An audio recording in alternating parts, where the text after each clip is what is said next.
السلام علیکم ورحمۃ اللہ وبرکاتہ۔ الحمد للہ رب العالمین والصلاة والسلام علی سید المرسلین، اما بعد فاعوذ باللہ من الشیطان الرجیم، بسم اللہ الرحمن الرحیم۔ برادران عزیز و معزز خواتین، آج کی اس نشست میں سورۃ یوسف کی آیت نمبر 26 سے آیت نمبر 31 تک تمام آیات کا ترجمہ و تفسیر پیش کرنے کی سعادت حاصل کی جائے گی۔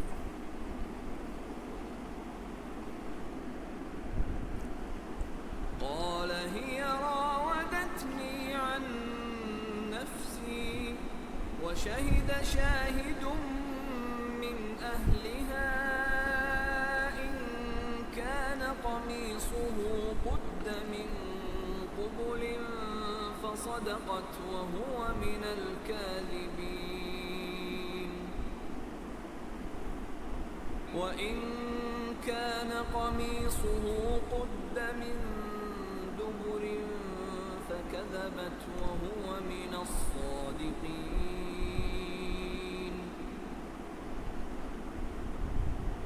فلما رأى قميصه قد من دبر قال إنه من كيدكن إن كيدكن عظيم يوسف أعرض عن هذا واستغفري لذنبك إنك كنت من الخاطئين وقال نسوة في المدينة امرأة العزيز تراود فتاها عن نفسه قد شغفها حبا إنا لنراها في ضلال مبين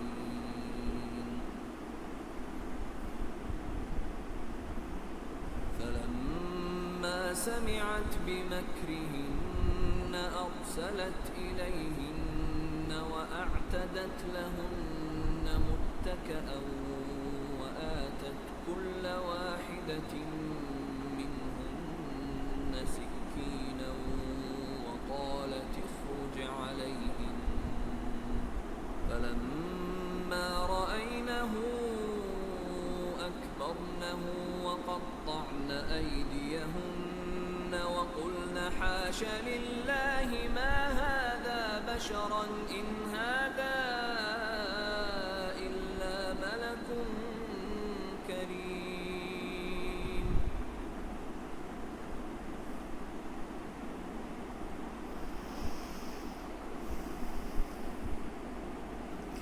یوسف نے فرمایا، اسی نے میرے دل کو پھسلانے کی کوشش کی ہے، اور عورت کے گھر والوں میں سے ایک گواہ نے گواہی دی کہ اگر ان کا کرتا آگے سے پھٹا ہوا ہو پھر تو عورت سچی ہے اور یہ سچے نہیں، اور اگر ان کا کرتا پیچھے سے چاک ہوا ہے تو عورت جھوٹی ہے اور یہ سچے ہیں۔ پھر جب عزیز نے ان کا کرتا پیچھے سے پھٹا ہوا دیکھا تو کہا، بے شک یہ تم عورتوں کا مکر ہے، بے شک تمہارا مکر بہت بڑا ہے۔ جب حضرت یوسف علیہ السلام نے دیکھا کہ زلیخا الٹا آپ پر الزام لگاتی ہیں اور آپ کے لیے قید و سزا کی صورت پیدا کرتی ہے، تو آپ علیہ السلام نے اپنی براءت کا اظہار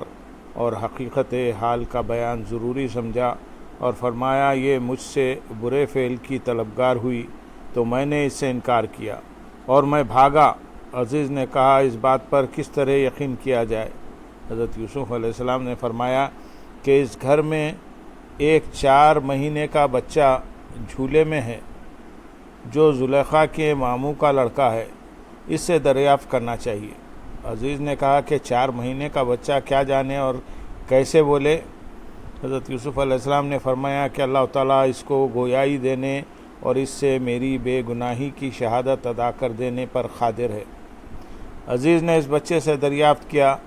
تو اللہ تعالیٰ کی قدرت سے وہ بچہ بولنے لگا، اور اس نے کہا اگر ان کا کرتا آگے سے پھٹا ہوا ہو پھر تو عورت سچی ہے اور یہ سچے نہیں، اور اگر ان کا کرتا پیچھے سے چاک ہوا ہے تو عورت جھوٹی ہے اور یہ سچے ہیں۔ یعنی اگر حضرت یوسف علیہ السلام آگے بڑھے اور زلیخا نے ان کو ہٹایا تو کرتا آگے سے پھٹا ہوا ہوگا، اور اگر حضرت یوسف علیہ السلام اس سے بھاگ رہے تھے اور زلیخا پیچھے سے پکڑ رہی تھی تو کرتا پیچھے سے پھٹا ہوا ہوگا۔ اس واقعے سے سرکار دو عالم صلی اللہ علیہ وسلم کی شان بھی معلوم ہوئی کہ جب حضرت یوسف علیہ السلام پر تہمت لگی تو ان کی پاکیزگی کی گواہی بچے سے دلوائی گئی۔ اگرچہ یہ بھی عظیم چیز ہے، لیکن جب سید المرسلین صلی اللہ علیہ وسلم کی زوج محترمہ حضرت عائشہ صدیقہ رضی اللہ تعالیٰ عنہ پر تہمت لگی تو چونکہ وہ معاملہ سرکار دو عالم صلی اللہ علیہ وسلم کی عزت کا بھی تھا، اس لیے حضرت عائشہ صدیقہ رضی اللہ تعالیٰ عنہ کی عفت و عصمت اور پاکیزگی کی گواہی اللہ تعالیٰ نے خود دی۔ مفتی احمد یار خان نعیمی رحمۃ اللہ علیہ فرماتے ہیں، خیال رہے کہ چند شیرخوار بچوں نے کلام کیا ہے۔ نمبر 1 حضرت یوسف علیہ السلام کا یہ گواہ، اور نمبر 2 ہمارے حضور صلی اللہ علیہ وسلم کہ آپ صلی اللہ علیہ وسلم نے پیدا ہوتے ہی حمد الہی کی۔ نمبر 3 حضرت عیسیٰ علیہ السلام۔ نمبر 4 حضرت مریم رضی اللہ تعالیٰ عنہ۔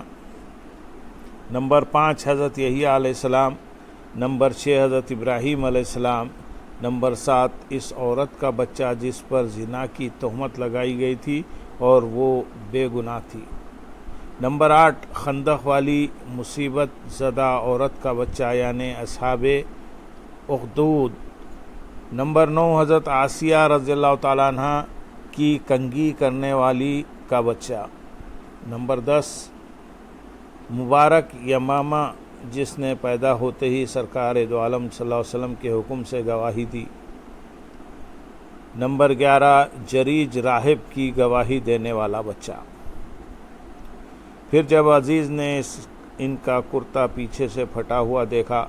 یعنی جب عزیز نے حضرت یوسف علیہ السلام کا کرتا پیچھے سے پھٹا ہوا دیکھا اور جان لیا کہ حضرت یوسف علیہ السلام سچے ہیں اور زلیخا جھوٹی ہے، تو زلیخا سے کہا تمہاری یہ بات کہ اس شخص کی کیا سزا ہے جو تمہاری گھر والی کے ساتھ برائی کا ارادہ کرے؟ یہ صرف تم عورتوں کا مکر ہے، بے شک تمہارا مکر بہت بڑا ہے جس کی وجہ سے تم مردوں پر غالب آ جاتی ہو۔ آیت نمبر 29 میں ارشاد ہے، اے یوسف تم اس بات سے درگزر کرو، اور اے عورت تو اپنے گناہ کی معافی مانگ، بے شک تو ہی خطا کاروں میں سے ہے۔ جب عزیز مصر کے سامنے زلیخا کی خیانت اور حضرت یوسف علیہ السلام کی برات ثابت ہو گئی تو عزیز نے حضرت یوسف علیہ السلام کی طرف متوجہ ہو کر اس طرح معذرت کی، اے یوسف تم اس بات سے درگزر کرو اور اس پر مغموم نہ ہو، بے شک تم پاک ہو۔ اس کلام سے یہ بھی مطلب تھا کہ اس کا کسی سے ذکر نہ کرو تاکہ چرچا نہ ہو اور شہرہ عام نہ ہو جائے۔ اس آیت کے علاوہ بھی حضرت یوسف علیہ السلام کی برات کی بہت سی علامتیں موجود ہیں۔ ایک تو یہ کہ کوئی شریف طبیعت انسان اپنے محسن کے ساتھ اس طرح کی خیانت روا نہیں رکھتا، اور حضرت یوسف علیہ السلام اچھے اخلاق کی بلندیوں پر فائز ہوتے ہوئے کس طرح ایسا کر سکتے تھے۔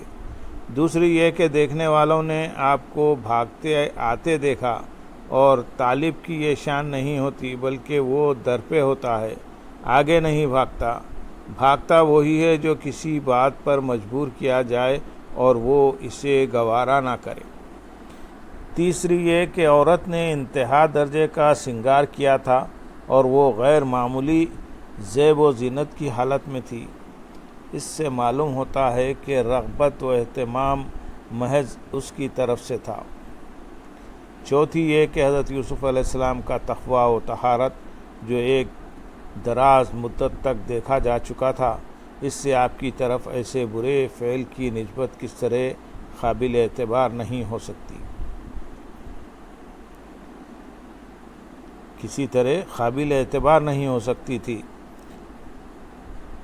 اور اے عورت تو اپنے گناہ کی معافی مانگ، یعنی عزیز مصر زلیخا کی طرف متوجہ ہو کر کہنے لگا، اے عورت تو اللہ تعالیٰ سے اپنے اس گناہ کی معافی مانگ جو تو نے حضرت یوسف علیہ السلام پر تہمت لگائی، حالانکہ وہ اس سے بری ہیں۔ اپنے شوہر کے ساتھ خیانت کا ارادہ کرنے کی وجہ سے بے شک تو ہی خطا کاروں میں سے ہے۔ آیت نمبر 30 میں ارشاد ہے، اور شہر میں کچھ عورتوں نے کہا، عزیز کی بیوی اپنے نوجوان کا دل لبھانے کی کوشش کرتی ہے، بے شک ان کی محبت اس کے دل میں سما گئی ہے، ہم تو اس عورت کو کھلی محبت میں گم دیکھ رہے ہیں۔ اور شہر میں کچھ عورتوں نے کہا، عزیز مصر نے اگرچہ اس قصے کو بہت دبایا، لیکن یہ خبر چھپ نہ سکی اور اس کا چرچا اور شہرا ہو ہی گیا۔ شہر میں شرفائے مصر کی عورتیں زلیخا اور حضرت یوسف علیہ السلام کے بارے میں باتیں کرتے ہوئے کہنے لگیں کہ عزیز کی بیوی زلیخا اپنے نوجوان کا دل لبھانے کی کوشش کرتی ہے، بے شک ان کی محبت اس کے دل میں سما گئی ہے، ہم تو اس عورت کو کھلی محبت میں گم دیکھ رہے ہیں کہ اس دیوانے پن میں اس کو اپنے ننگ و ناموس اور پردے و عفت کا لحاظ بھی نہ رہا۔ آیت نمبر 31 میں ارشاد ہے، تو جب اس عورت نے ان کی بات سنی تو ان عورتوں کی طرف پیغام بھیجا اور ان کے لیے تکیے لگا کر بیٹھنے کی نشستیں تیار کر دیں اور ان میں سے ہر ایک کو ایک ایک چھری دے دی اور یوسف سے کہا، ان کے سامنے نکل آئیے۔ تو جب عورتوں نے یوسف کو دیکھا تو اس کی بڑائی پکار اٹھی اور اپنے ہاتھ کاٹ لیے اور پکار اٹھی، سبحان اللہ، یہ کوئی انسان نہیں ہے، یہ تو کوئی بڑی عزت والا فرشتہ ہے۔ تو جب اس عورت نے ان کی بات سنی، یعنی جب زلیخا نے سنا کہ اشراف مصر کی عورتیں اسے حضرت یوسف علیہ السلام کی محبت پر ملامت کرتی ہیں، تو اس نے چاہا کہ وہ اپنا عذر ان کے سامنے ظاہر کر دے۔ چنانچہ اس کے لیے اس نے ایک دعوت کا اہتمام کیا اور اس دعوت میں اشراف مصر کی 40 عورتوں کو مدعو کر لیا۔ ان میں وہ سب عورتیں بھی تھیں جنہوں نے اس پر ملامت کی تھی۔ زلیخا نے ان عورتوں کو بہت عزت و احترام کے ساتھ مہمان بنایا اور ان کے لیے نہایت پرتکلف نشستیں تیار کر دیں، جن پر وہ بہت عزت و آرام سے تکیے لگا کر بیٹھے۔ دسترخوان بچھائے گئے اور طرح طرح کے کھانے اور میوے اس میں چنے گئے۔ پھر زلیخا نے ان میں سے ہر ایک کو ایک ایک چھری دے دی تاکہ وہ اس سے کھانے کے لیے گوشت کاٹیں اور میوے تراش لیں۔ اس کے بعد زلیخا نے حضرت یوسف علیہ السلام کو عمدہ لباس پہننے کے لیے دیا اور کہا، ان عورتوں کے سامنے نکل آئیے۔ پہلے تو آپ نے اس سے انکار کیا، لیکن جب اصرار و تاکید زیادہ ہوئی تو زلیخا کی مخالفت کے اندیشے سے آپ کو آنا ہی پڑا۔ جب عورتوں نے حضرت یوسف علیہ السلام کو دیکھا تو ان کی بڑائی پکار اٹھے، کیونکہ انہوں نے اس عالم افروز جمال کے ساتھ نبوت و رسالت کے انبار، عاجزی و انکساری کے آثار، شاہانہ حیت و اقتدار اور کھانے پینے کی لذیذ چیزوں اور حسین و جمیل صورتوں کی طرف سے بے نیاز کی شان دیکھی تو تعجب میں آ گئی اور آپ کی عظمت و ہیبت دلوں میں بھر گئی، اور حسن و جمال نے ایسا وارفتہ کیا کہ ان عورتوں کو خود فراموشی ہو گئی اور ان کے حسن و جمال میں گم ہو کر پھل کاٹتے ہوئے اپنے ہاتھ کاٹ لیے، اور ہاتھ کٹنے کی تکلیف کا اصلاً احساس نہ ہوا۔ وہ پکار اٹھیں کہ سبحان اللہ، یہ کوئی انسان نہیں ہے کہ ایسا حسن و جمال انسانوں میں دیکھا ہی نہیں گیا، اور اس کے ساتھ نفس کی یہ طہارت کے مصر کے اعلیٰ خاندانوں کی حسین و جمیل عورتیں طرح طرح کے نفیس لباسوں اور زیوروں سے آراستہ و پیراستہ سامنے موجود ہیں، اور آپ کی شان بے نیازی ایسی کہ کسی کی طرف نظر نہیں فرماتے اور خطاً التفات نہیں کرتے۔ اعلیٰ حضرت رحمۃ اللہ علیہ اس واقعے کی طرف اشارہ کر کے بڑے حسین انداز میں شان مصطفیٰ صلی اللہ علیہ وسلم بیان کرتے ہوئے فرماتے ہیں، حسن یوسف پہ کٹی مصر میں انگشت زنا، سر کٹاتے ہیں تیرے نام پر مردان عرب۔ علامہ احمد صابی رحمۃ اللہ علیہ فرماتے ہیں، حضرت یوسف علیہ السلام کو حسن کا ایک حصہ عطا کیا گیا تھا اور ان کا حسن ظاہر تھا کہ اللہ تعالیٰ نے ان کے حسن کو اپنے جلال کے پردوں میں نہیں چھپایا، اس لیے آپ علیہ السلام کے حسن کا نظارہ کر کے عورتیں فتنے میں مبتلا ہو گئیں، جبکہ حبیب پروردگار صلی اللہ علیہ وسلم کو کامل حسن عطا کیا گیا تھا اور اللہ تعالیٰ نے اپنے حبیب صلی اللہ علیہ وسلم کے جمال کو اپنے جلال کے پردوں میں چھپا دیا تھا، جس کی وجہ سے آپ کا حسن کامل دیکھ کر بھی کوئی عورت فتنے میں مبتلا نہ ہوئی۔ یہی وجہ ہے کہ آپ صلی اللہ علیہ وسلم کے سراپا دست کی تفصیلات بڑے صحابہ اکرام رضی اللہ تعالیٰ عنہ سے مروی نہیں بلکہ چھوٹے صحابہ اکرام رضی اللہ تعالیٰ عنہ سے منقول ہیں، کیونکہ بڑے صحابہ اکرام رضی اللہ تعالیٰ عنہ کے دلوں میں آپ صلی اللہ علیہ وسلم کی ہیبت و جلال اس قدر تھی کہ آپ صلی اللہ علیہ وسلم کی طرف نظر نہ اٹھا سکتے تھے۔